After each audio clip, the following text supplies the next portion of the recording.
मेरा नाम हर्ष गुप्ता है। मैं हिमाचल प्रदेश जिला सिरमौर के सतौन गांव का निवासी हूं। वैसे तो हमारे गांव में बहुत सी समस्याएं हैं जिनका समाधान होना बेहद जरूरी है, लेकिन आज की इस वीडियो में मैं 3 महत्वपूर्ण विषयों पर आपका ध्यान केंद्रित करना चाहता हूं। स्वच्छता, बस स्टैंड का चौड़ीकरण एवं महिला लघु उद्योग। सबसे पहले बात करेंगे स्वच्छता की। स्वच्छता में मोटी मोटी 4 बातें हैं। कम से कम 2 से 3 सफाई कर्मचारी, बड़े डस्टबिन और कूड़ा उठाने के लिए ट्रैक्टर, पिकअप या किसी गाड़ी की सुविधा, और अंत में कूड़े के लिए एक सही डंपिंग जोन, निस्तारण की व्यवस्था। सतौन में 9 वार्ड हैं, लेकिन वर्तमान में पूरे सतौन गांव की सफाई व्यवस्था के लिए केवल एक ही सफाई कर्मचारी कार्यरत है।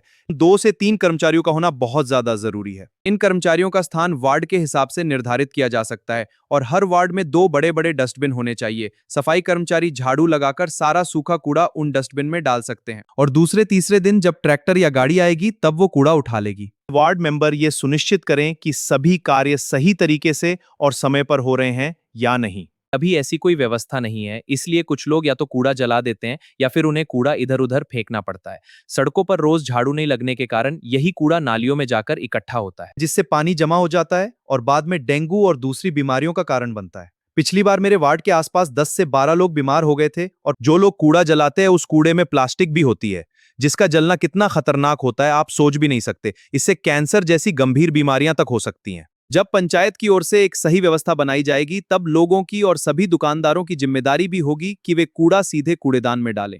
न तो कूड़ा जलाएं, न ही उसे नालियों में डालें, और ना ही अपनी दुकानों के पास गंदगी के ढेर लगाएं। हिमाचल में पंचायती चुनाव का दौर है। हम सतौन वार्ड 3 के लोग आप सभी उम्मीदवारों से ये उम्मीद रखते हैं कि हमारी सड़क के दोनों ओर नालियों को लोहे की जालियों से ढका जाए, ताकि जब भी उनमें कूड़ा फंसे तो उसे आसानी से निकाला जा सके। साथ ही सड़क की दुर्दशा को भी जल्द से जल्द सुधारा जाए। अब बात करेंगे बस स्टैंड के चौड़ीकरण की। जिस तरह सतौन में जनसंख्या बढ़ रही है, उसी तरह वाहनों की संख्या भी लगातार बढ़ती जा रही है, और आसपास के सभी इलाकों के लिए सतौन एक केंद्र है। शिलाई रोड और रेणुका रोड की लगभग सभी बसें यहीं से होकर गुजरती हैं। क्या आपको नहीं लगता कि सतौन का अपना एक व्यवस्थित बस स्टैंड होना चाहिए? पिछले कुछ समय में यहाँ कई दुर्घटनाएं हो चुकी हैं, जिनमें कुछ लोगों की जान तक चली गई। मैं पिछले 1 साल से न जाने कितने लोगों के सामने कुछ समाधान रख चुका हूं। पांवटा, शिलाई और रेणुका जाने वाली बसों के लिए तीनों दिशाओं में अलग अलग बस बे होना चाहिए। ये बस स्टॉप मुख्य सड़क से अलग बनाया जाए, जहां केवल बसें ही आकर रुक सकें। बस ड्राइवर भी बस को मेन रोड पर नहीं, बल्कि केवल निर्धारित बस स्टॉप पर ही रोकें।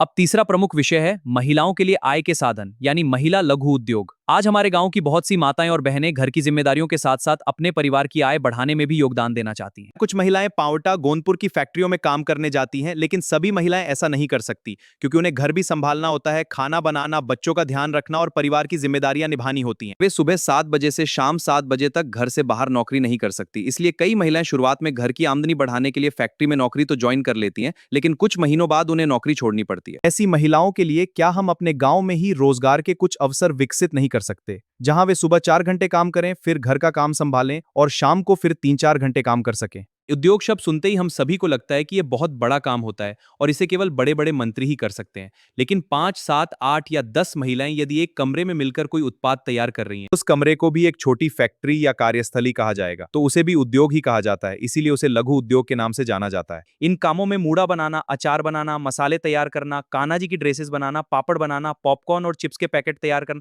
मोमबत्ती बनाना, पंचायत और पुरुषों का सहयोग भी बहुत जरूरी होगा। सबसे महत्वपूर्ण बात यह है कि जितना सामान तैयार हो, उसकी सही सप्लाई और बिक्री की व्यवस्था भी की जाए।